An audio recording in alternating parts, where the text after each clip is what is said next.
How's it going today, guys and gals? My name is Gene, and welcome to today's AA meeting. With Attack on Titan Chapter 136 likely to come out next week, and the anime succeeding, I wanted to touch on a point I made in my last chapter review before the video was ultimately taken down. That theory being that Ymir has been grooming Eren from an early age to get him to the point where he is at in the manga. This is only a theory and speculation, but I'll be providing proof and evidence to why I've come up with this idea. Ymir, being a relatively newer character in the world of Attack on Titan, has been shown to be mischievous in nature as the panels are unveiled in each new chapter. Her childlike form and state are not an accident, but a tool in her goal to achieve what she desires most: human annihilation. And Eren is her Titan puppet to this achievement. As I discuss my points and showcase my evidence, I do warn this video is going to contain spoilers, so if you're an anime only, please tread with caution. Without further ado, let's jump into this.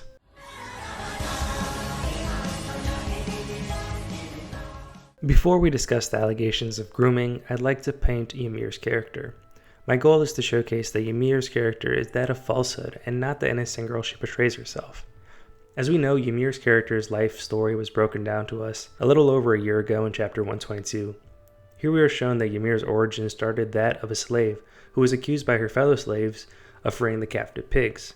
This action in turn led to her to be set free and chased and become hunting practice for the guards. As she ran, she stumbled into a tree where she turned into the first Titan. In doing this, she was re-enslaved and forced to be the king's wife, warrior, and prisoner. Ymir bare 3 children, and when an assassination was attempted on the king, she sacrificed her life. Her death led to another life of enslavement as she exists in this shifter paradox, following the king's will and that of all future shifters. As this flashback transpired, Eren demands her to free herself and allow him to bear the burdens of the world on his shoulders. Ymir, following the founding Titan's orders, obliges and gives Eren the ability to control everything Titan-related. This chapter was supposed to make us feel for Ymir as a character. Her whole life revolved around her possessing no freedom. She was enslaved all her life, and just because she was accused of freeing pigs, but was she really accused? Recently in chapter 135, the first panel showcase, in fact, Ymir did let the pigs loose. Now, does this necessarily make it right for the following actions to take place? No, not at all. But this creates doubt and puts question to the whole story. What happens after Ymir becomes the first Titan? Why is Ymir giving the king a look of disgust before the assassination attempt? And most important of all, why didn't she heal herself like other shifters are able to do? In my opinion, she hated her existence. She possessed no freedoms, and when an out appeared, she took full advantage of the situation. However, this choice wasn't the end-all to her enslavement, as she found herself in this void, living an alternate reality of the Titan she once was.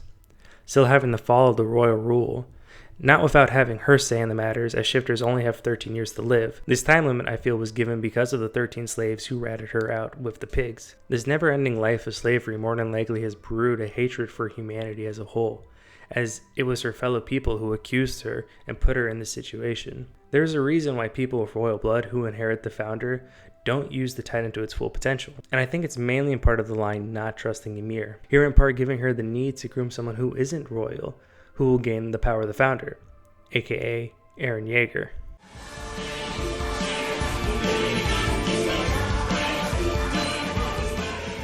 Ymir's grooming begins in the very first episode with Eren's dream.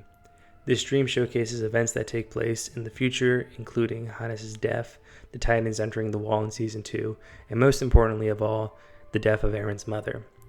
The question has to be asked, why is this done, and why at this current time? Eren doesn't even possess Titan abilities at this point. In my opinion, it was to gain Eren's trust and act like a damsel in distress awaiting Eren to free her. Due to the events that transpire in the world, Eren needs Ymir to give him control of the founder as much as Ymir needs Eren to set her free. The question I ask is, if these two need one another, why doesn't Ymir show Eren the full story at the beginning? Attack on Titan was that of mystery in the beginning. Who and what are Titans? The destruction caused in the first episode led to Eren's utter hatred for the Titans and wanting him to kill them all for the torture they brought to his life. Later on, after he enters his father's laboratory, does he have another dream, revealing his father's life, showing him the outside world where Titans originated from. With this, Eren learns the real enemies are not Titans, but the world, as everyone hates the Eldian race. Again, my question stands. If Ymir needs Eren, why didn't she show him the full truth from the beginning? Things would have been handled differently if Eren knew about the outside world from the start. But Ymir needed Eren to brew this hatred for Titans, only to have that be a lie as he learns Titans are his own people. Eren here makes the decision that the only way to save the people of Paradise is to start the rumbling and kill everyone but the people on the island. Eren discussed this plan with no one due to the fact that no one would agree with this action. On the contrary to that belief, however, as the Ymirs army started to form, Armin figured Eren might use some of the Wall Titans to send a message to the world not to continue their war with the island. This shows that if Eren had discussed this plan and not kept it to himself, he may have used the rumbling a different way than he's using it right now. But that goes against what Ymir wants. Armin plays a huge part in these events to come, which I'll discuss in my next point. But in order for Ymir to take control, she needs Eren to fully be on board with the idea to eliminate everyone. This does not give an excuse for Eren's actions at this point. He's accepted this war and begun the rumbling. However, during the rumbling, more evidence shows that Ymir is controlling Eren's thoughts and limiting what he sees and who he interacts with.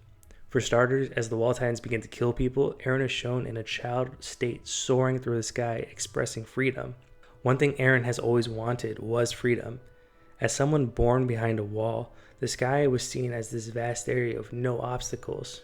Here I feel Ymir is showcasing Eren this vision of flying rather than the destruction he's causing because of the possibility he'd want to stop the rumbling. I feel he'd want to stop the rumbling because throughout the story, Eren has been shown as an emotional character who's needed others to push him.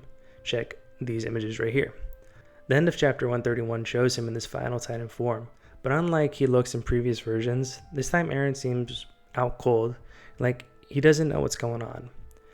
To add more evidence to this, Ymir has been seen several times outside the void, watching the destruction the rumbling is causing.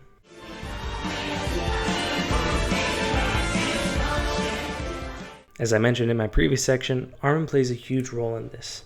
What has gotten me to come to this point has been the chapters of recent. In chapter 131, where I believe Ymir is feeding this image of flying to Eren, Eren uses his abilities to bring Armin with him to show him that they have achieved their goal and freedom. Take a look at Eren's eyes. They're open and filled with joy. 2 chapters later, when the World Avengers discuss a way to save Eren, he drags them all into the Shifter Paradox, this time to inform everyone he is not changing his mind. He hasn't taken their abilities away because he doesn't want to take away their freedom. There are 2 things I'd like to point out here, and that's, again, take a look at Eren's eyes. They're filled in, just like Ymir's were and are now to this point. And speaking of Ymir, look who's next to him as he spreads this message. In my opinion, this is proof of Ymir controlling Eren and trying to push away the Avengers, knowing there is a chance they can stop him. I state this because it was shown in previous chapters that Eren can call the Eldians to this plane like he did with Armin. So why didn't he tell Armin this message when he brought him in the first time? Again, I think Ymir knows the influence Armin has on Eren and stopped that message between the two and brought everyone in the plane to relay this message of futile, only this time she was next to him, seemingly watching over him. That is why when the Avengers actually reach Eren and begin to fight, Armin was the first one to be captured and taken away. As Ymir watches, seemingly as she knows this has to be her first move, knowing that Armin can change the course of the situation. Twice now has Armin been able to wake Eren up from a deep sleep and change the course of the story. As we remember in Season 3, Armin was able to wake up Eren as they battled Berthold. But my most important evidence is when Eren needs to move the boulder back in Season 1. Eren had no control of his Titan state, knocking himself out cold, as the garrison had to fight off the incoming Titans from attacking Eren. Similar to the state Eren is in now, he had this childlike vision, sitting on a couch with his life seemingly being normal for once. He was there with his father, mother, and Mikasa and just wanted to relax. It wasn't until Armin made contact with Eren and seemingly was able to enter his dream state, pounding on the window to get Eren to move. This plan succeeded as he was able to convince Eren to continue fighting and carry the boulder and plug the hole. This is what I think Ymir is afraid of, and she does not want to lose her precious Titan puppet. Armin comes to this conclusion as he's being dragged away, that Ymir in fact is controlling Eren to achieve her goal and destroy humanity. A humanity in which it felt it was fair to enslave her and force her to live this never-ending suffering.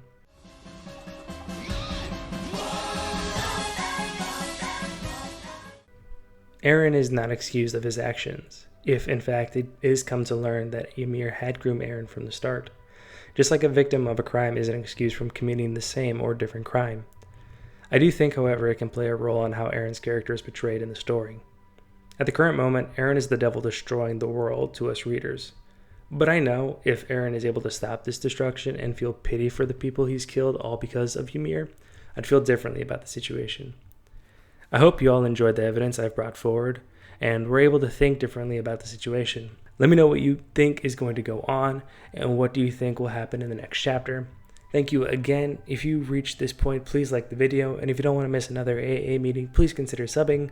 All the love is really meaningful, and I appreciate all the support. Again, thank you. This has been Gene of Ascension Anime, and I'll see you guys next time. Ciao.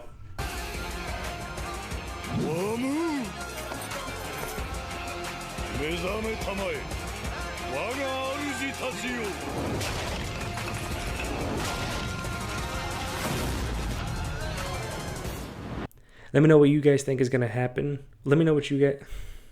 Let me know what you think is going to go on. Let me know what you guys are. Fucking motherfucker.